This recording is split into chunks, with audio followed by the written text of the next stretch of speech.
All right. So, I figured out the problem.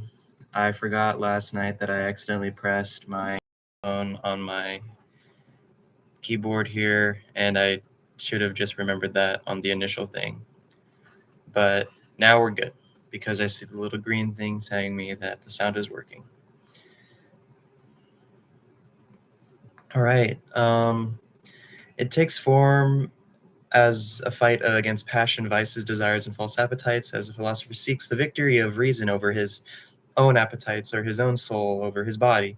Some versions of the philosopher's fight, along with its recommended destination, is its prescribed for others, is then prescribed for others. The Cynics also battled with, yes, we made it. The Cynics also battled with passions and appetites, and in that respect, we're not so very distant from their more respectable philosopher contemporaries. Only this battle was extended to customs, conventions, institution laws, and a whole condition of humanity. It was a battle against vices, though these were approached not as individual flaws, but as vices with which afflict humankind as a whole, the vices of men. As Falcoff puts it, vices which take shape, rely upon, or are the root of their customs, ways of doing things, laws, political organizations, or social conventions. The Cynic battle, Folcutt continues, is an explicit international and constant aggression directed at humanity in general, at humanity in its real life, with humanity understood here as, oh shoot, I need to do that today. Dang it, fabrication as something that can be reworked. Like every other philosophy of its time, cynicism seeks to transform moral attitudes, passions, appetites, but it does so by attacking the structure and conventions of which these attitudes are symptomatic. The cynics seek to release humanity from its current attachments, where cynic interventions grow in strength and reach to an extent that they manage to cause outrage, bringing unthinking commitments to the surface, rendering them visible and open to judgment. By comparison, the true life of conventional philosopher carries the perfection, the virtues, and the qualities that are only said to be weakly expressed in ordinary lives. This is their distinctly conservative, if not reactionary, assignment. So, next section, change the value of the currency. The distinction between Diogenes and his opponents may be further drawn by exploring the significance of Diogenes' encounter with the Delphic oracle high priestess at the Temple of Apollo. Just as Socrates received the prophecy that he was the wisest man, Diogenes received his own deviation, or at least forged a counterfeit oracle of his own. Diogenes' encounter has been described as a rascal's take on the dignity of oracles, a parody of the Socratic legend. Diogenes, so the story goes, was instructed to change the value of the currency, um, or parakartian to nomisma. The word nomisma has multiple significations, referring to legal tender, but also norms, customs, and law. Insofar as the prophecy invites some kind of confrontation with or questioning the nomos or law, this instruction to change the value of currency might be interpreted as inciting subversive, if not criminal, activity.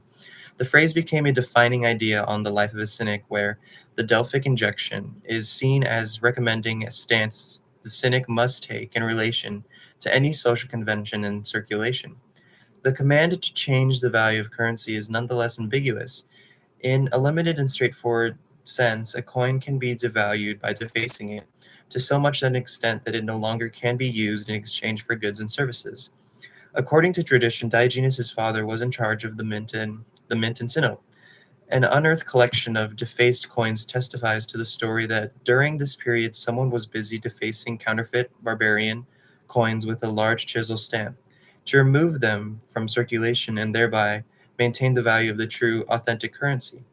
This strict interpretation of the Delphic injection is reflected in how the phrase is often translated as defacing the currency.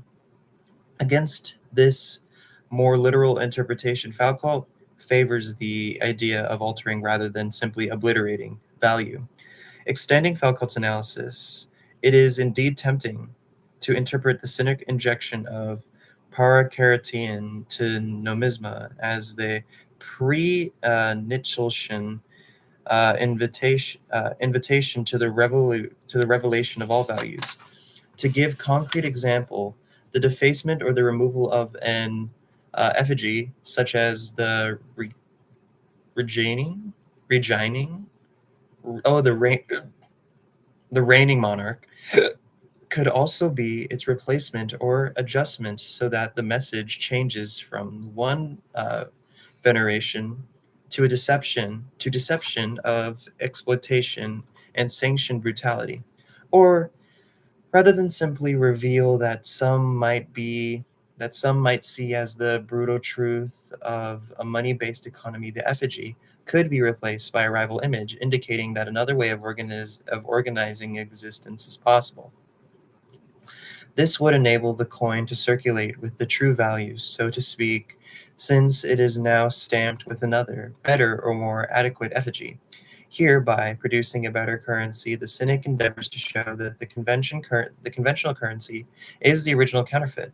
To the extent that the idea of currency represents social conventions more generally by changing it, the cynic demonstrates that our lives are, in similar way, no more than a counterfeit. It is in this sense that the injection to change the value of currency might be understood as its attempted revelation of values. Coins that once had value become worthless, and things once considered worthless gain value. The life of a cynic perhaps embodies this switch by putting its conception of the true currency with the true value into circulation. This life undermines existing systems of value. It seeks to break totally and on every point with the traditional forms of existence. As Falco argues, by making a spectacle of itself in this way, cynicism asserts itself. It asserts the need for an other life, a life whose otherness must lead to the change of the world, an other life for an other world. Cynicism asserts that entirely different order of existence is available to us, though not without struggle. By pursuing a mode of life that is radically opposed to its surroundings, cynicism exposes those surroundings in all their constraint. Unlike the Platonic conception of other transcendent worlds, which is used to denigrate, denigrate this world in favor of one higher, but forever withheld. The cynic conception of an other life is developed through the imminent critique of this life, pushing it to explode at its confines. It's pretty interesting. I'll underline that. On sophistication, next section. Despite all these points of distinction, it is still tempting to interpret Diogenes and the cynic way of life as associated with, as if they advocate a return to the animalistic. This raises once more the suspicion that cynics were just anti-culture and anti-civilization with little to offer but a celebration of base impulses. The cynic injection to live in accord with nature might hereby be interpreted as an invitation to indulge natural desires and inclinations, often at other people's expenses. But Cynic philosophy taught the opposite, demonstrating that the deliberate self impoverishment, how very little a resourceful practitioner needs to survive. Cynic philosophy did not free rein to every appetite, but explored how the appetite of a product of habit and artificial conditioning. As such, it can be retrained. It is possible to develop new and perhaps better appetites. A suspicion nonetheless remains that the Cynics were preoccupied by the call of nature, that they were somehow blind to the technological and cultural achievements of mankind. But this would be caricature. Um, I'll put that in the chat. Caricature. I mean, I forgot the words that I looked up last time, but still, here we know. Cynics were not idealistic enough to pit against nature, against culture or civilization, at least not as concepts or as an intellectual exercise, though they were perfectly adept to pitting nature against culture and practice. The cynic who would pass wind instead of pleasantries. For instance, cynics were notorious for consuming vast quantity of beans for the accompanying effects. In relation to matters of culture and civilization, cynic objections were focused and situated, confronting, as Soderick argues, what civilization offers by the way of comfortable seductions to entice people to sever its ends, namely a whole set of ideas about duty, promises, and redemption, hopes of immortality, goals for ambition, positions of power, career, arts, riches. Though each notion operates differently and requires its own individual riposte, riposte. Uh, what these seductions share is their dependence on a metaphor of elevation. Here, the cynic's deprived bestial behavior can be viewed as a pointed tactic used to disrupt cultural conventions by associating them with their apparent opposite. By resorting to animality and by giving bestial acts a certain priority over refined human traits, the cynic was not an environmental activist in a nascent form arguing for a higher nobility of nature. A normative conception of nature does not appear to provide a foundation for cynic philosophy. Interpretations vary, of course, but those commentators who are suspicious of the common view that nature was cynicism's foundational attachment claim, that on closer look at the anecdotes collected by Laertes that purport to quote Diogenes of Sino verbatim, nowhere does he show any interest in nature as a philosophical concept. If Diogenes should be admitted to the ancestral gallery of ecological consciousness, as Soderick puts it, it is only because he managed to transform the theme of refuse into a dominant preoccupation. Namely his own shit. Huh. The production of waste material is recognized as an important feature of human existence. I mean, I guess. There is something undeniably rude about cynic behavior in both senses of the word. Not only is cynicism ill-mannered, it appears to lack sophistication. For some of Diogenes' attacks on social convention may give him an impression of being a simplistic and poorly thought through as they are offensive. Once more, however, it is worth wondering where our taste for sophistication and this tendency to criticize cynicisms for its lack of refinement originate. Borrowing perhaps from the philosophical idea of wisdom, sophistication is again associated with the metaphor of elevation. Oh my God, elevation, where the wise rise above the workaday diversions of the majority in their refinement. So utterly dominant is the metaphor of elevation. Of oh my God, evel, oh my elevation. Why can I say that? That its attackers can be understood only through its lens. They are either dismissed as ignorant of higher things or celebrated for their own embedded, submerged, perhaps even disavowed sophistication. The latter argument achieves an evaluative reversal that is patently absurd, though it somehow makes sense to the cultured.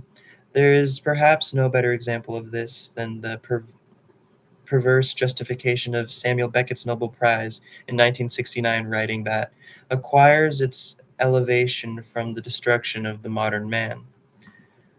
Accordingly, the extreme degradation and reduction of life to its base materials found in Beckett's work can only be perceived as a negative image of all that elevates humanity above the muck that Beckett depicts.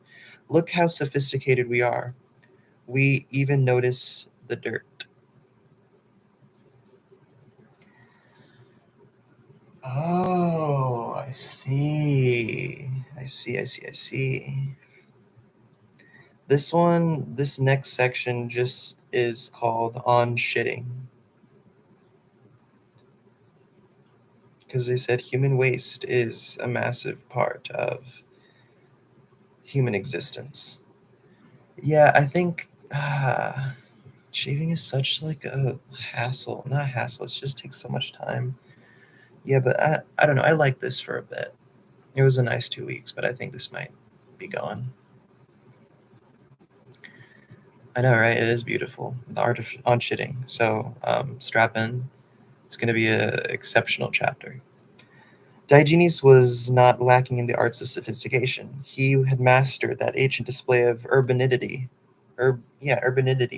known as oration, if only to subvert it.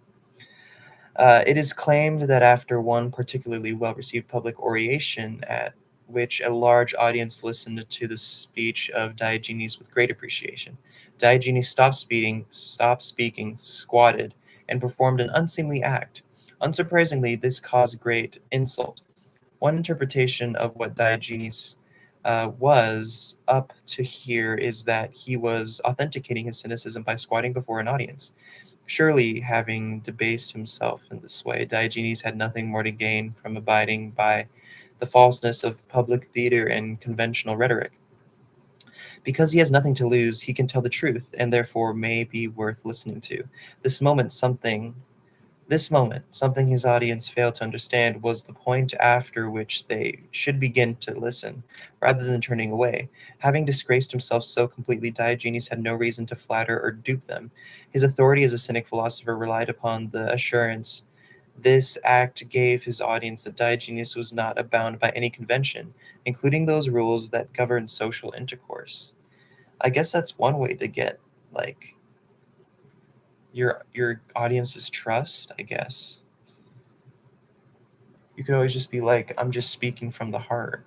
You don't need to like just diarrhea in front of everybody to make them know that like, oh yeah, I'm serious. Like I have nothing to lose. But like, to each their own. Statological episode. I like that. The significance of this scatological episode, scatological, is testified by the extent to which it has become one of the signature acts of Diogenes' philosophy. But there is a danger in giving it priority. There is a risk of reducing cynicism to this single act, as if they were, as if the key maneuver in a cynic's engagement is to first authenticate one's cynicism by fidelity, by an act of shameless courage that places the cynic center ground.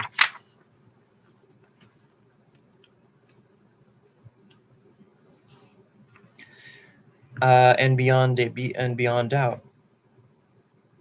Working against this reductive tendency, there is another approach to understanding cynicism, one that views it as a more tactical engagement, once more involving the kind of situated flexibility, uh, inadvertentness one might expect of a militant, non dogmatic philosopher. This engagement begins with the context it seeks to subvert and defines itself in tactical opposition to that context, paying far less attention to matters of featly to cynic tradition. A slightly different interpretation, then, one that does not simply understand squatting before an audience as a gesture of self authentication, is to point out that Diogenes not only excreted in public, he did so precisely when his audience was most enthralled, was most enraptured. The deliberate timing of this act is key. Diogenes was not claiming to exist entirely outside the norms that govern social life, since he had already shown how well he could abide by them. He was not ignorant of finer things, perhaps overcome by base impulses and unable to act otherwise. The problem that Diogenes presents is the fact that he chooses to act in such a way and does so from a position of sophistication, namely from a position that had, up until that point, abided by shared norms of public conduct. Oh. So I guess cynicism rejects sophistication, but in order to be cynical, you must come down from your already attained sophistication. It's the choice to be cynical, or at least,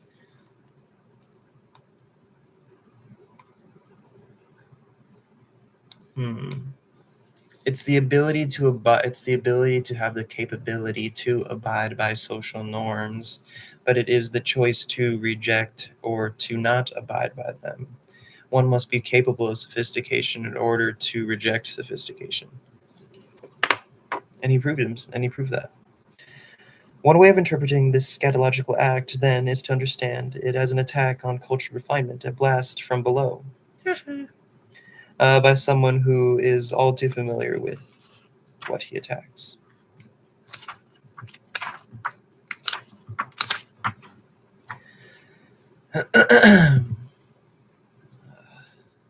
Dang, I'm hungry.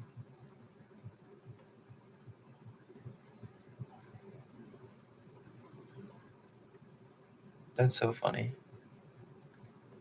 That's so funny.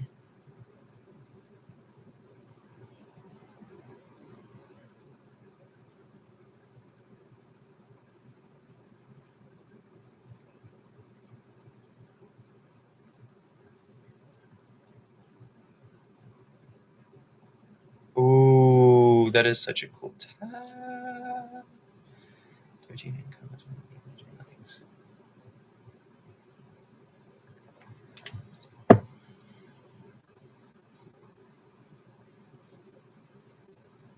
Okay. Another way of approaching the problem of Diogenes' base behavior is to observe that if he wished above all else to pursue the animal life, there is no reason why he could have chosen to do so in Athens his if his was a simple regression to the animalistic. It might have been pursued anywhere. What remains significant about Diogenes' example is that he remained in Athens, and not by any back alley, by prominently displaying in the agora. Diogenes situated himself in society as an agent of cultural transformation. Confronting the problem with characteristic candor, Soteric argues Diogenes taught masturbation by practical example, as cultural progress, mind you, not as regression to the animalistic. Okay, it's a kind of a crime now. Here, Stardrick comes close to the position Emperor Julian occupies by claiming that the shameless behavior of the cynic seeks to demonstrate that people, as a rule, are ashamed for the wrong reasons, for their bodily emissions, for example, while they remain unmoved by their irrational and ugly practices, their greed, unfairness, cruelty, vanity, prejudice, and blindness. But Stoderick goes much further than Julian, arguing that the cynic, the very finest customs we live by, including those dealing with shame, are perverted. For this reason, the cynic refuses to be led by the nose by led by the nose by deeply ingrained commandments regarding shame. Building on such deep set suspicion, shameless behavior sets out to test all social conformisms that uphold the operation of an empire. Against the conceit of such thinking conformisms, Diogenes turns the tables. He literally shits on the perverted norms. To quote Stoderick again, Diogenes set himself in opposition to the political training and virtue of all systems, where these systems depend on shame to secure their purchases. Diogenes sets himself in opposition to the political training and virtue of all systems. Huh. As Falcourt argues along somewhat similar lines, if the soul is to be educated, it must be convinced that somewhere, somehow, its activities and inclinations are visible. Ancient philosophy inaugurated a cultural slash educational trajectory that would make the self, the individual, individuated, subject appear transparent to its own inverted interrogations, sometimes adding an external agent, where for Stoic philosophers such as Epictetus and for an Epictetus, Epictetus, why am I God dwells within us. Consequently, all impure thoughts and dirty actions solely that divine presence, as such as they do the Stoic practitioner. One must live in private, as if nothing remains concealed, developing the necessary inhibitions and rich restraints. To challenge this framework of subjection, the cynic opts to radicalize the idea that nothing is concealed by acting it out. A cynic responds to the injunction that the true life is the life that has nothing to hide, but hiding nothing. The cynic does everything in the open. Everything given up the security of a home, the retreat of privacy. This removes, or at least places in question, the constraining influence of a conscience that is designed precisely for those. Oh, I'm seeing what they're getting at here.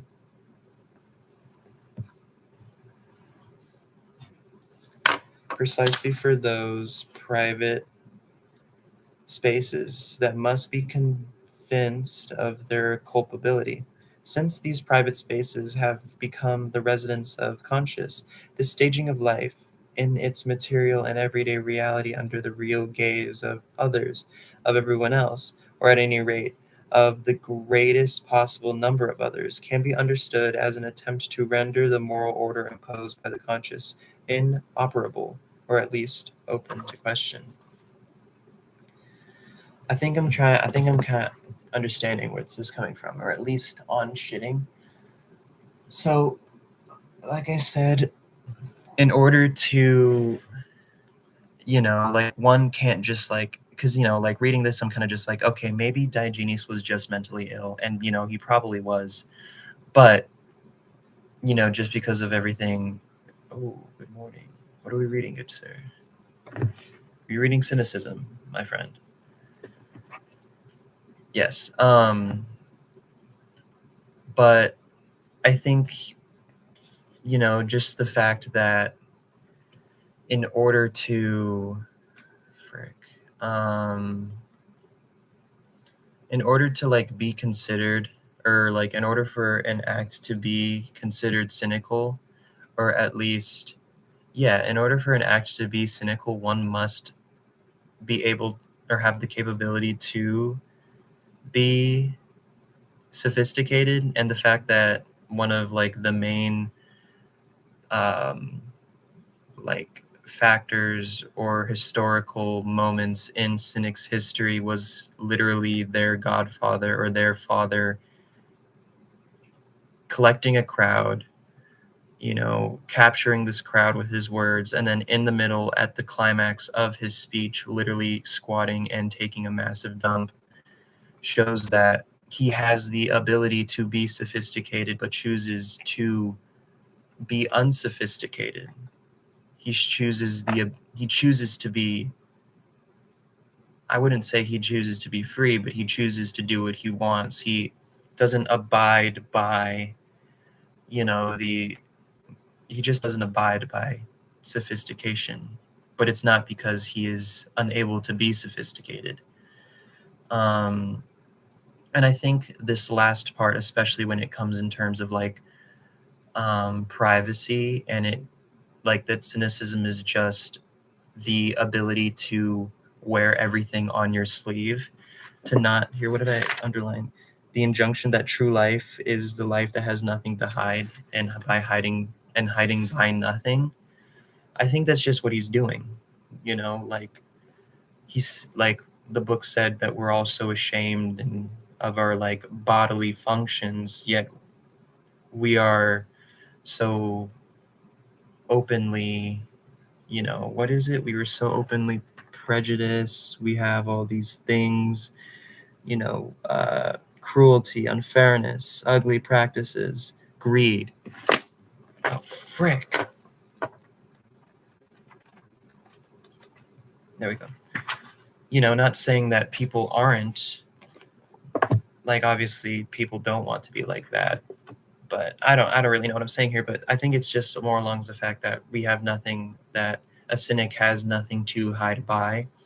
And I think in terms, like, I think that's what we're heading to. I think in terms of looking at it on a societal level, we we the cynic has nothing to hide. Therefore, he is able, or over time, I feel like a cynic is able to catch on to the facetiousness of, a community, is able to catch on to at least the confirmation. And I just, there's nothing to hide, and he's able to see these people hiding, because I think he ended up saying like, oh, like, like Diogenes literally lived in a barrel, like he didn't have a home, he didn't have his privacy. But I think another way to say it is that like the consciousness became the home, like the shame or like the in I wouldn't say insecurity, but I lack for a better term. Our consciousness became the home for insecurity, or the insecurity became the home for consciousness. We are hiding behind the social constructs of what is perceived to be normal, or what is perceived to be, because I don't want to say perceived to be right, because what is right. Doing the right thing is right. Like that, I don't think cynics are against the right act. I think they're just against, um, at least so far, what I'm gathering is that I think they're just against the norm of like the trajectory of like sociability, maybe, or like the way that people present themselves. I'm not sure. I just feel like what he's saying so far is that cynics are unabashedly themselves, um, maybe, and they're just against the facetiousness. I don't know. This is just what I've got so far. I'm really hungry. I'm gonna go get some chicken nuggets or just go downstairs, watch some anime, because I realize that I have a lot of homework to do just because I got some things set up this weekend or this week that I won't be able to have time to do that after work. So, yeah, yeah. All right. Well, thank you for tuning in, and I will see everybody later.